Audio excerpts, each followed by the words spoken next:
नहीं रखना। नहीं नहीं, अभी सही है। मतलब तू हॉरिजॉन्टल में पूरा ही हॉरिजॉन्टल था, तेरा चेहरा भी हॉरिजॉन्टल हो गया था। ओ, ओके। हाँ। ठीक है। अब ऐसा So रखो ना start लेकिन। करें. So recording has started. I'll say 3, 2, 1, and Ambike goes. 3, 2, Okay. 1, go. So hello everyone and welcome back to my aspiring journey. Today we have with us two giants of research, Ameya Kundavar and Akash Mantri. Both are third year students of MBBS at St. GS Medical College. Before we start the interview, let us take a look at their achievements. I'll start with Akash first. Akash is a winner at 8 medical symposium competitions at national and international conferences, and he's the author of 2 research papers, original articles.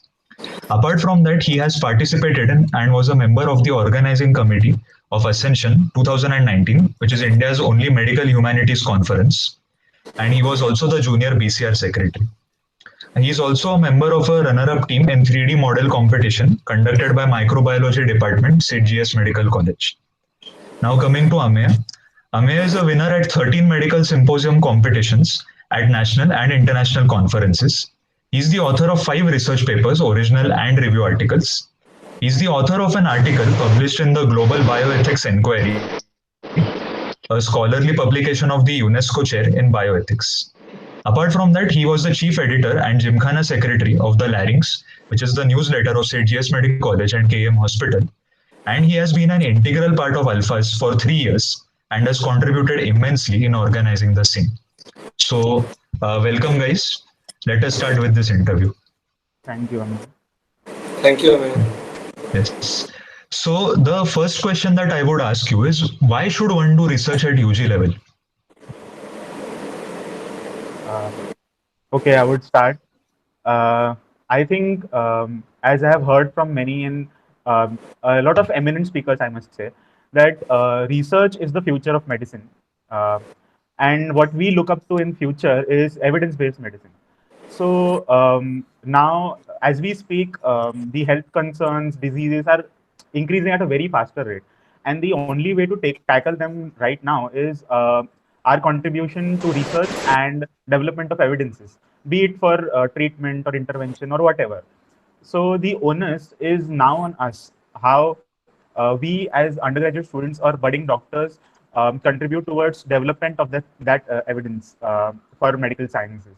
So developing research acumen at UG level itself will benefit towards that. And I feel secondly, undergraduate level is the primary level at which any student can learn new things, because it becomes tougher and tougher, as I must presume, afterwards when you want to learn something new. So undergraduate level is the key where even research can be learned at a very faster rate. I would like to Okay. add on to what Ameya has said. Once you start doing research at the UG level, you get introduced to the process. How exactly you will proceed with the research, forming the protocols, selecting the study design, and other things. It is really tough for a beginner to do all of this at an adult age, when you go for PG or something like that. There are two primary benefits apart from what Amaya said. First, the PG thesis that all of us do once we go into the post graduation. In that, it is more or less the same. You have to do the protocol, you have to do the study design, and go forward with your research. So once you have a idea of what exactly you have to what to do, it becomes a cakewalk for you. Secondly, a very different benefit that you may get is suppose you go for practicing in a rural place or at any other hospital, I would say. So in that case, when you see a problem, there is some healthcare burden or a healthcare issue in that particular place, you don't know what are exact the reasons behind that problem. So just to find and analyze what exactly is causing the problem, or just to get the answers and set out your mind, you can go ahead with the research in that case also. So basically, it is really important to get Okay. introduced to it at an UG level. Okay, that is a very nice idea that both of you have given. So I will come to the next question, and that is what prompted you to go for research in the first place? और इसके पहले यानी MBBS के पहले, have any of you done any research before that? We'll start with Akash now. Actually, I would answer the second question first, like before MBBS, I have done one research. There is something known as National Children's Science Congress. The short form is NCSC.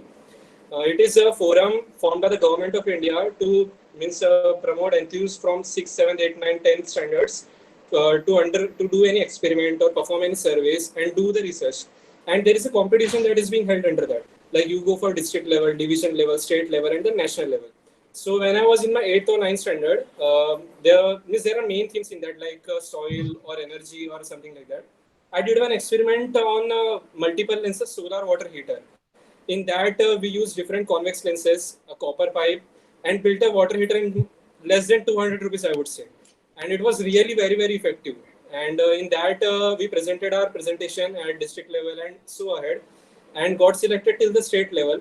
And in the state level, there are around 100 teams in each group, like senior group and junior group. From that, 15 teams get selected for NCSC senior and 15 for NCSC junior. That was held in Bhopal in 2014. And the topper team from both the groups, that is the first from the senior and first from the junior group, they get the chance to go for the Indian Science Congress. So I was fortunate enough to get a chance to go to the Indian Science Congress. That is a week-long event that is held at a particular university. And in 2014, it was held at University of Jammu Tawi.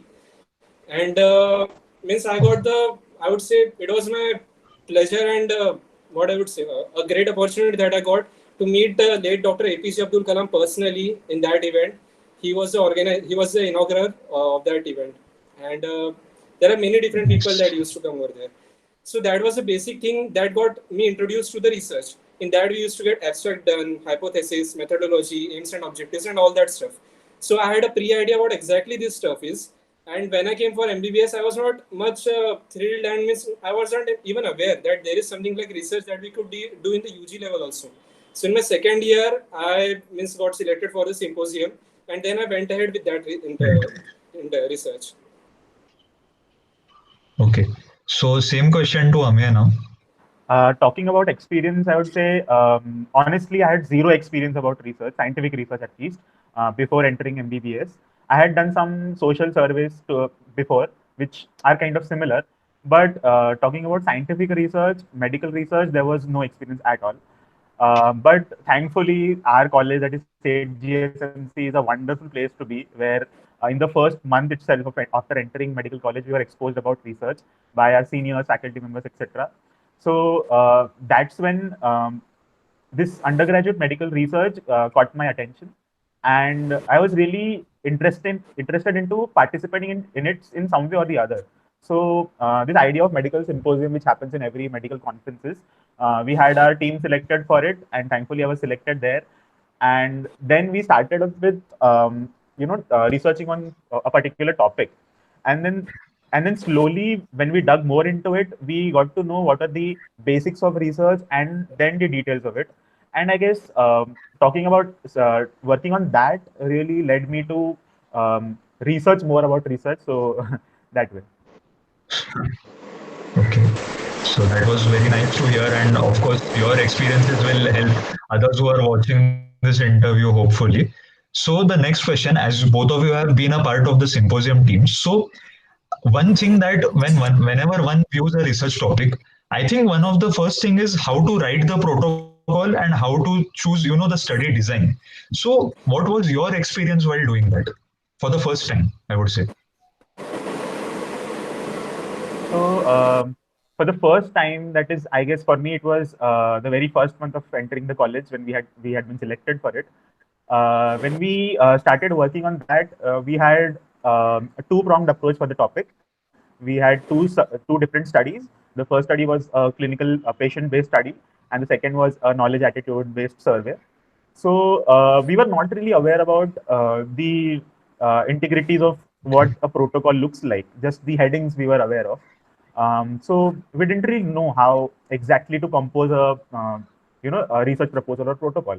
But then when the interesting part was, we went with a basic rough flow of it, and then when we showed it to teachers, faculty members, our guides, even our seniors, and they went through it, and they suggested what were the what were the changes we could do, what were the improvements we could do, and that is how we learned about it.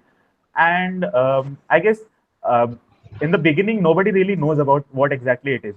It's always the process that makes you learn. And the experience about writing protocol and everything, especially talking about biostatistics, we were not aware about it at all. At least we can't expect to be aware about it in the first year. So the statistics also, that part also, we got to learn through the process. Like same goes Okay. for me. Like And Akash, when I was a newbie in my second year when I joined Symposium, Amay was an experienced one. He had 1 year prior experience of Symposium. So means I had no real idea how exactly the protocol is formed, how exactly all of this is done. So it is a means more of a learning process. You just go ahead, put stuff up and learn. Make mistakes, learn. Make mistakes, learn. In that way you go ahead. And okay. also, So, I would like to yeah, add one point. please. Starting with any topic, I think the Yes. most basic and most essential element is the literature review. And by literature review is what we learned a lot about study designs, how study designs are. Because theoretically, learning about it, being preached about it is a different thing. But applying it in your topic, with your topic, and choosing the study design which suits your purpose is a different thing altogether. So for that, literature review helped a lot.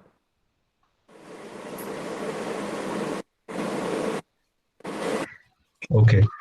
That is a very nice idea that you have given, that for designing a study, first one should look at prior studies that have been conducted to get an idea about the actual design and the Yeah. protocol.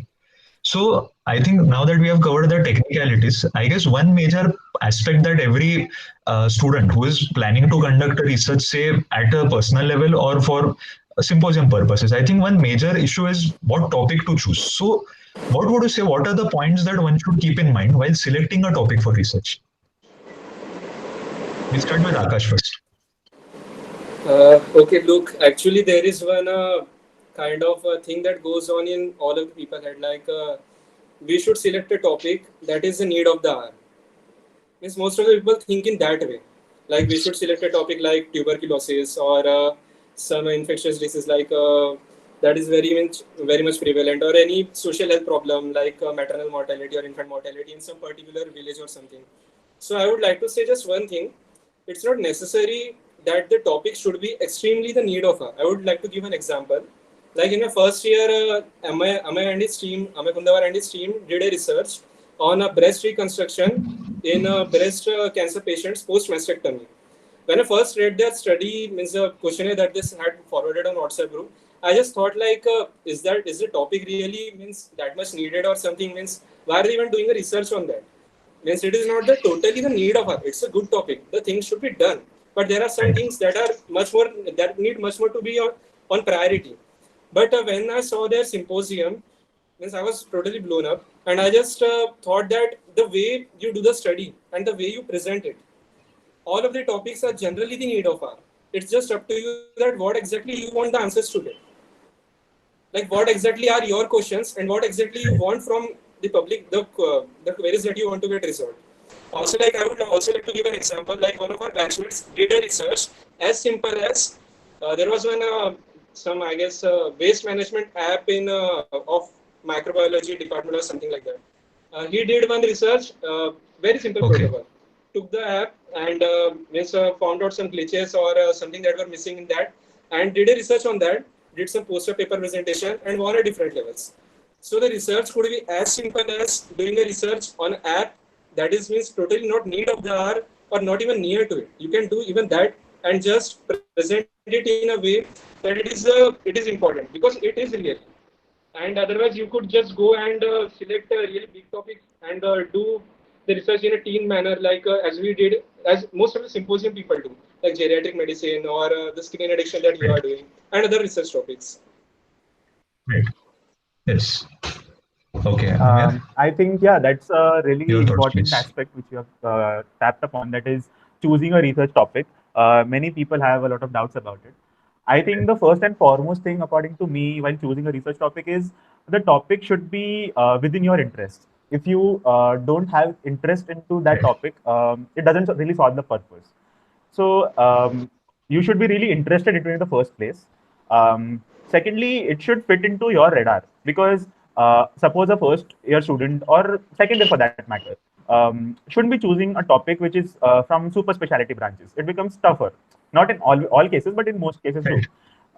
So you should be aware. One should be aware while doing research about any topic, what he is going to do and why he is going to do. The need and purpose should be clear. So the topic should be chosen accordingly. And then there are other things like the topic should be definitely novel, and the research shouldn't be done to death, because that's how we could contribute more to that the data, the literature we have on it. So it should be novel, definitely. And of course, the most important part, I feel one of the most important parts is the ethical considerations which we see while choosing any topic. We definitely learn about it more when we're in undergraduate level, when we actually step our feet into the choosing topic and doing research. But yes, that is a very important aspect of choosing the topic. It should be ethical. Right. Thank you for that. And I guess now that we have discussed, the topic and the protocol writing and the study design, we'll come to the main part, that is the field work of the actual research. So for both of you, my question, how was the overall process of conducting research the first time? The satisfaction you got from, actually doing some field work, then after that, whenever you received the result, how was the satisfaction level after that? Yeah, I think the process is really an important word, because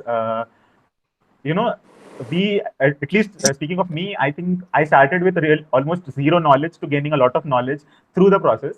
And yeah, the field work plays an immense role, because interacting with your research participants or patients, it increases a lot of confidence in you, and getting to know about the actual the practical things about the healthcare system which we have. It really increases your confidence as well, and your knowledge about what the practicality of the situation is. And satisfaction really comes through a lot of things. Like, one of the most important experiences which I had was talking to such great senior faculty members. They have such exuberant amount of work they have done, the research work they had done, so many numerous papers they have published. So talking to them, interacting with them, super specialty faculty members, they have bare minimum contact with undergraduate students. They really get happy when you approach them with your research. And the most important thing which we see is when they get happy and proud about how their juniors are doing. They are like the first year students are approaching them for research. They really get happy, and that is a very satisfying experience, I feel. And another few things I feel what I have experienced is one of the things is definitely the the very thing that we are doing something extracurricular out of the mainstream linear learning process. We are doing something extracurricular in the first place. That is definitely a different experience altogether. And we are contributing in some way or the other towards development of science, medical science. And it seems more professional, that you are learning this professionalism even more. And of course, definitely, last but not the least is the prizes, the incentives which you get. That is definitely, that gives you a kick to perform whatever you want to and conduct whatever you want to. And especially the compliments and comments you get by the judge, the legendary judges which they come at different conferences, that when they literally say that they couldn't find any flaw in your work, that is a very proud moment, I must say. And I would say I have been a part of this research journey since 3 years now, after entering medical college. And now when my juniors and surprisingly even seniors from PG students also, when they approach me for helping in their research, and when they come up with crude topics I really feel very amazing to shape the research into something more practical and something into good research questions, and helping them with it. It definitely increases my research knowledge too. So all in all, it's a very satisfying experience, definitely. Yeah. Akash, your thoughts? Actually, most of the stuff Amaya has already said. So, okay, I would like to add just one or two points. Like when you go for doing a research, there is something known as representativeness. I would just like to introduce one term. Representativeness means what? Like, suppose you are doing an online survey and your study population is something like 400, and maybe you are targeting medical doctors or medical UGs or medical interns. So if you circulate the particular link in your college WhatsApp groups, most of the responses would be coming from there itself. So that would create a bias based on the region they live in, based on the college they are in. So what we exactly do is we just try to circulate the message in as many different colleges as possible. So in our case, the target population was medical interns, and we did the circulation in different colleges, means ranging from Jammu and Kashmir to Tripura to Tamil Nadu, and means most of the colleges of India. So Definitely. what you do exactly the research for is to gain knowledge, to get answers to all the questions that you have. But it feels really nice when someone just asks you and gets knowledge from your side. Like when you circulate a message, you share your number if you have any doubt or anything like that. I remember I got one call from a guy from Stanley Medical College, Chennai. I don't know how the Yeah. message went there. I really have got no idea. It might have gone through some circulation or something like that. And Yeah. he was asking me that what exactly is geriatric medicine and what is the scope for it in the future. He said that he was thinking about it from around a month or two, and he wanted to pursue a career in something like that. And he was Yeah. asking where are the seats available, what is the means cutoff, and what all to study, and how exactly is this research going on. Means if he wants to do a research, how should he go? And means it really gives you a pleasure that someone is gaining knowledge from your side if while you are doing the research in an indirect way. Also, the other point, like if you do research in a non-educated population, means that is not medically educated, I would like to say. Like we did one research Yeah. in the hospital setup, the comprehensive study one. In that, we had different scales, and it was a long duration research. Like each patient, we used to invest 30 to 40 minutes using different scales. Yeah. So after 30 to 40 minutes, when the study means when the complete assessment was done, and when we used to say to the elderly people like, Aba, Dada, Dadi means we need to go now, and we would have to means proceed to other patient. So they used to say, no, please wait for another 10, 20 minutes. Please talk with us. It feels good when someone talks with us, and all that stuff. These are all small, little things, and you will feel all of this in the particular research that you do as per your convenience. Like if you choose any different topic, maybe you will enjoy something different. Right. Definitely. So I think these tips and by sharing your experience, this is definitely motivating for any student who is aspiring to do research at the UG level. So my next question to Akash again is, and then after you, Amir, is that how does research help you develop, a lateral thinking, or rather, I would say a different way of thinking, or a different way of viewing at everyday problems, and finding an unconventional solution to it. So how does research help you do that? Okay, look, exactly means on a personal level, this is the best benefit that I have got by participating in this symposium. Even Amay Kundawar would agree on that. Like Yeah. all of us are good thinkers, means all of us are good thinkers at the personal level, I would say. And but the thing is, at times we fail to channelize our thinking at the right spot when the time comes. Like suppose if you are in discussion with your family members, with your friends, maybe about any topic related to sports, related to any political stuff, or any movie or anything, random stuff. So we just fail to channelize the exact things that we know at the right moment. What research helped me was it opens the main pathways that how to proceed while thinking. Like suppose if you have some certain set of knowledge, how to apply it in any particular problem that you get. Like suppose if I am having knowledge on geriatric medicine and I am doing a study, then how to put that all the knowledge that I have while doing the study, while doing the interventions, while going and answering the question and answers in the particular symposium. Similarly, we learn different stuff each and every day. You read news articles, you hear things from your friends, you learn different things while you go in the surroundings and all. Now, when you are in a discussion or something, you said examples that I had learned, that I had heard, that such an incident had happened in my life. So you combine all of that, collaborate that, and put all of that in a particular discussion. So indirectly, you are what I would say, you have got a pile of knowledge that you already had, but you just needed to channelize it in the right manner. So doing research or having discussions with friends about it helps you a lot in that. Yeah. Amir, your thoughts?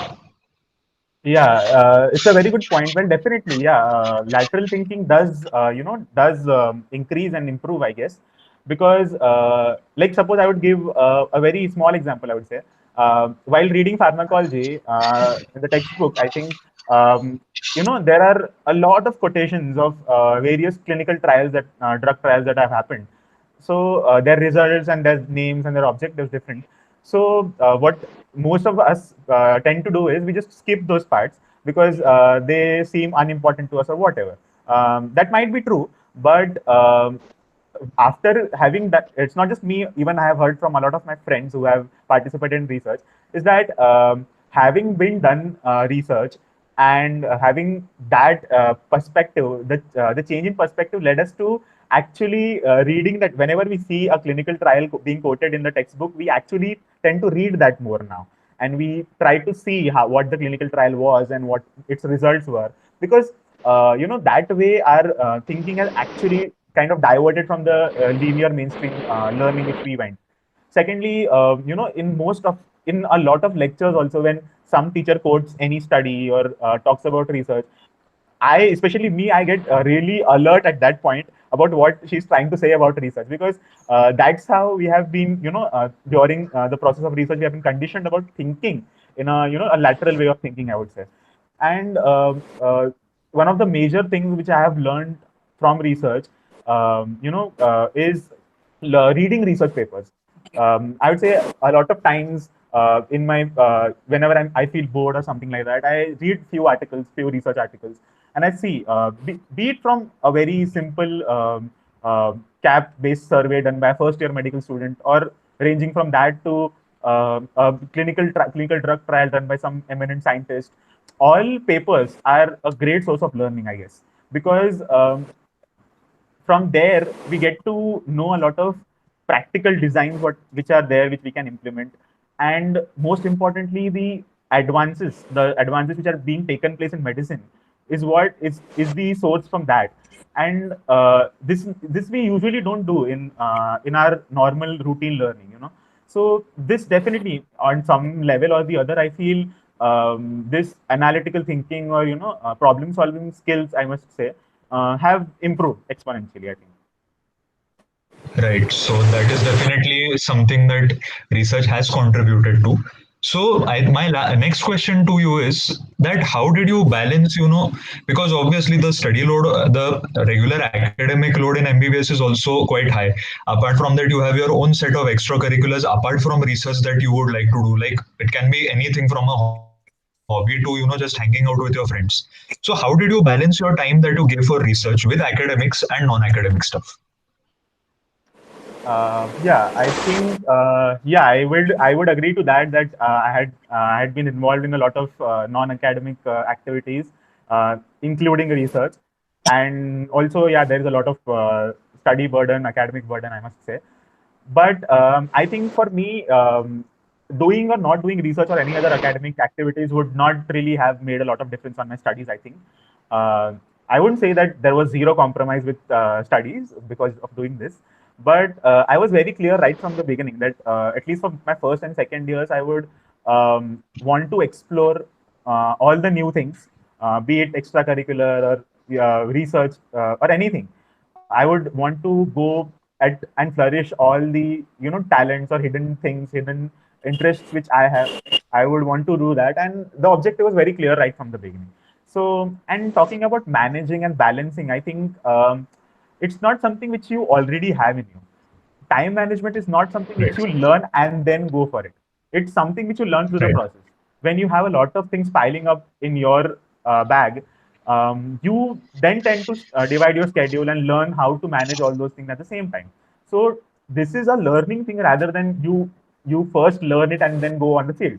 It's something which you learn in the process. Time management. And of course, it's a very important part of any doctor's life. Everybody would agree to that. And speaking very particularly, I would say the entire study duration of any research is not completely busy. There are a lot of time gaps in which you get to do a lot of other things also. Like one of the key timings is when you submit your the proposal to the institutional ethics committee. So and you're anticipating the approval or query letter or comments or whatever. So in that period, the job from your side it's done. It's the other party which you are waiting for. So in that period, you can do a lot of other things also, which you have a free period for. So the time it gets made, and you can also manage with it in the due process, I think. Right. Akash, your views on that?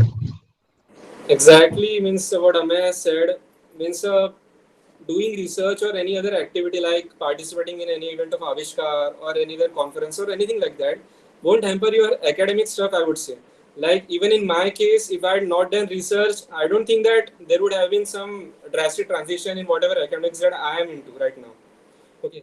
And depending on the things like there may be times like I won't completely deny, like if you are participating in a certain conference like for example Confluence, and you are in the certain committee, for example workshop committee or organizing committee, whatever, and you need to devote a lot of time to that particular thing at that moment.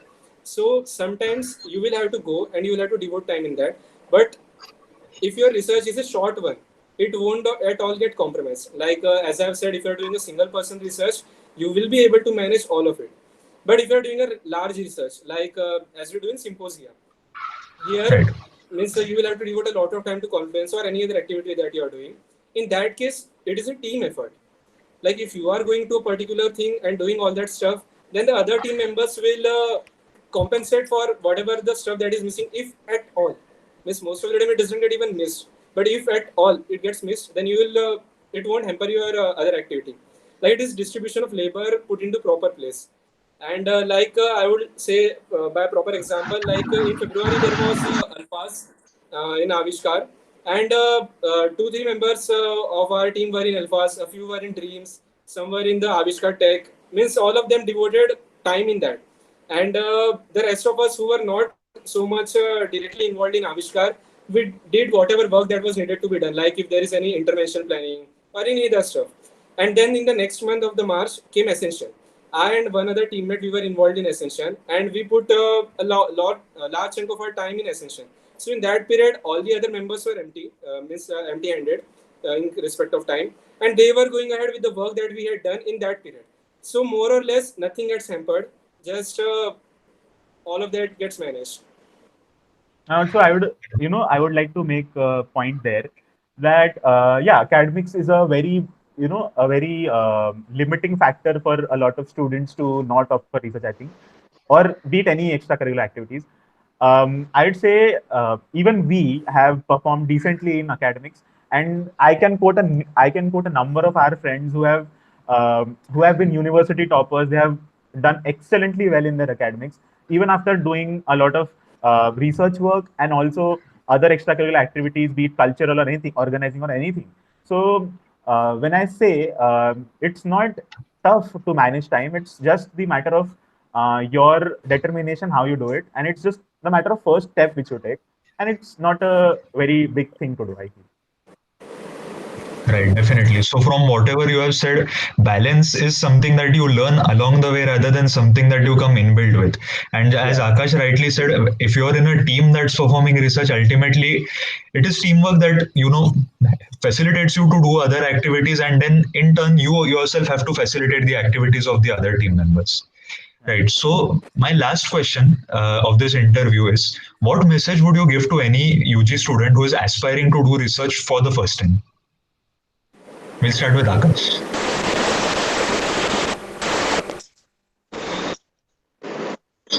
Uh, I would like to say that means just go for it. Means there is nothing left to say. You should go ahead with it. You will surely enjoy. If you're planning to do a single person or a two-person research, it's a really good thing. Just go ahead with it. Get a proper set of topics, and try meeting as many different people as you can, different mentors that you can get, different seniors that you can interact with, and go ahead with it. If not symposia, like there is certain restriction in the number of teammates that people that could go in symposia, so not all would be getting selected. The rest of them, if you could do paper presentation, poster presentation, or any other just research for the sake of it, many people do. Even in our batch, many people have done. So just go ahead with it. You'll surely enjoy the process and the sheer happiness that you will get from it.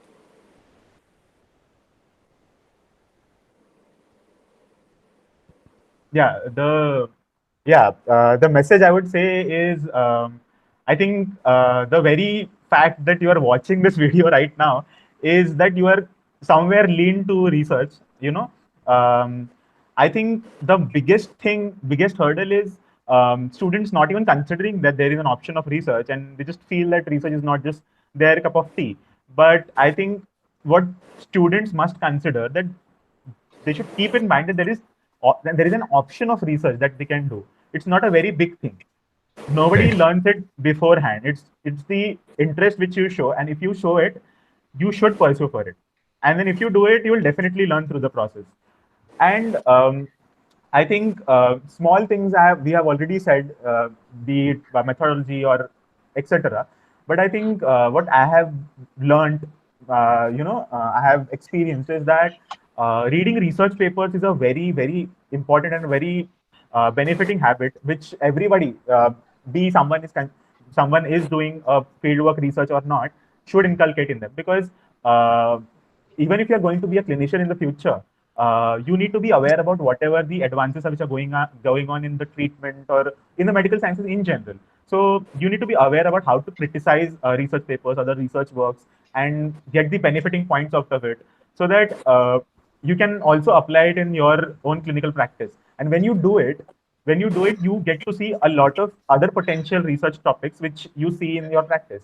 So in that will definitely, so it's like a positive domino effect, you can say. So that would again lead to a lot of new research developments. And yeah, ultimately, overall, what we aim towards is the betterment of healthcare. So yes. Definitely. So that was a wonderful message from both of you towards any UG medical student who is aspiring to conduct research. So before ending this interview, I would like to ask if the people who are watching this, do you have any questions that need to be asked? So we are getting questions in the chat box. So the first question is, what do you have to say about review articles and how to go for it? Yeah, so review articles are basically, they are not a field study per se. They are the collection of and literature review of all the various articles and researches that have been done regarding a particular topic. So those are review articles by which we can get to know the integrities of whatever topic we are reviewing. So it's a compiled version of various researches that are there, and the author's view towards those topics. And Right. And Akash, what would you say for that? Yeah, sorry, please continue. no, it's okay. Yeah. Yeah. I would like to say, like, when you're going for any review article that you are just scrutinizing, in the first place, for getting an idea about the research that you want to do in the future. So all of that gives you a fair idea of what exactly the problems are, what exactly the research has been done in the first place, and go ahead with it. So definitely, Miss, I would like to say, refer as many as you can, and try to do something novel out of it. Also, yes, Right. if that question actually meant about literature reviews, we misinterpreted it. Literature review is actually a Okay. very long process. It has we'll definitely have workshops on it on Aspire too, so they can also Definitely. refer to that. So there are a lot of things to it. The proper procedures will be explained there, but I just would like to add one thing is that when you want to go at a faster rate, you should go with the abstracts first. So when you read the abstract on any article, you get to, in short, know whatever if that study or that research is relevant to your work, your research which you are planning. So that abstract and their results and the methodology will definitely give you an insight into if this paper needs a review by you or not. Okay. So we have another question. How do you keep yourself motivated when you fail at times or things do not go in a way that you want them to in aspect of research? Yeah. I think, yeah, definitely. I wanted to make that point. I just forgot, I guess. Yes, research, I would say, if the beginning is a very daunting task, honestly, it is not a cakewalk at all, definitely. Right. But at times you just get fed up of various things because things are not in your control or not happening according to your way. I agree, but ultimately, those moments, I feel what kept us going was the final outcome which we were imagining. like whatever results you would get or the study would get published if you do it properly. And most importantly, even the monetary benefit. There's nothing harm in incentivizing yourself with that. So various prizes you would win if you do it properly. So all of these small things really kept us going. And most importantly, I think if you choose for research, it's definitely we definitely, all of us are lucky enough to have friends who keep you motivated at all times. They make you feel that you're doing something really out of the box, and it just keeps you going. Yeah. Akash, what would you like to say on that? Nothing more to add actually. But though, Yeah. whenever you feel like if you're doing a research and you have got certain set of questions in your hand, and there is one hypothesis that we have got, that the particular answers or the particular outcome that we might get is something like this, or any particular hypothesis that you have kept. In the start, it may happen that there is a huge scale deviation from the results that you are getting. So sometimes you get a bit disappointed that means I was expecting something like that, but the thing is completely got into the converse and all. But in that case, whenever you go ahead, means there are a lot of motivating factors. As Amay said, there are friends. They say that just go ahead, you will get all whatever you want and all. And there are the competitions. Like there is one complete, I would say, a pride of representing your college at a different level, like at different colleges. Whenever you go to different colleges, BJ, JJ, Nair, and all, and AFMC, BMC, and all. So all of that gives you a sense of pride, and that particular thinking makes you to go ahead and just complete whatever you have started at the first place. Right. So we have a last question, I guess, is that what all would you have missed if you would have not gone for research? Like, how has it contributed to your entire development? Yeah, of course. I mean, I think there is in no way I can explain what I would have missed if I had not, gone into research or opted for it in the first place. I think all these 3 years, the one of the most enthralling experience I think I felt was conducting researches, a number of researches, and reading about it and talking with friends about it. So it kind of has formed a society, where we research society kind of. So where we talk to our peers who are involved in research about various stuff like research. We sit there, we discuss with it. There are juniors, there are seniors, there are faculty members who help us with it. I think it's it definitely increased my professionalism towards work. I think one of the most important things I learned is the time management, of course, which I said, and most importantly, teamwork. Because in future, where our healthcare delivery is focusing on development of comprehensive teams towards every disease which we see. So the future is going to be working in teams for every clinician. It's not going to be individualism.